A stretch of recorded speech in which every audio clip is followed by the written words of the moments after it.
پس از 210 روز ترور برگشته با ویدیوی جدید تو سال جدید. سلام و درود، ترور مستر هستم و اینجا یک گوشه کوچک از ویدیو که شما میتونید با حقایق عجیب غریب اینجا بیشتر آشنا شید.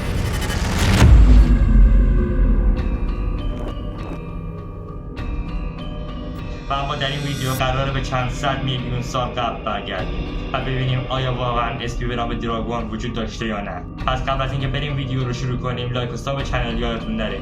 2000 years later. سوال اینجاست چه چیزی باعث شد دایناسورها منقرض شن؟ متوجه شدید که سوال اشتباهی پرسیده شده.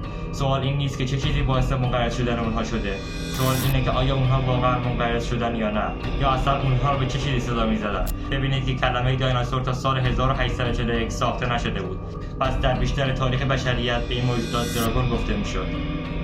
اما میدونید دایناسورها حتی در فرهنگ لغت سال 1891 هم وجود نداشتن.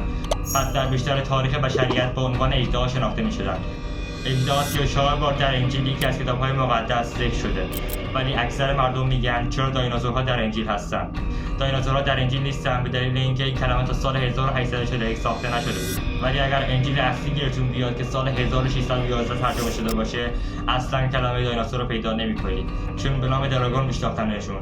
اژدها در فرهنگ لغت سال 1946 ذکر شده، در صورتی که این کلمه الان نادر شده. با افزایش چشمگیر مردم سراسر جهان، جمعیت اژدها شروع به کم شدن شد، چون کسی دلش نمی‌خواست کنار یک اژدها زندگی کنه. این اتفاق مشترک در آتلانتای امروزی هم افتاده. می‌دونید در نزدیکی آتلانتا چند تا خرس گریزلی در جنگل زندگی می‌کنه؟ 0%. اما می‌دونید 300 سال پیش چند تا بودن؟ حتی 1000 خرس گریزلی وجود داشته که بر سر خرس‌های گریزلی آتلانتا اومد. همون اتفاق سر دراگون ها هم رخ داد. ممنونم که تا انتهای ویدیو با من همراه بودید. امیدوارم هر جا هستید دوای قند و دلای شاد داشته باشید.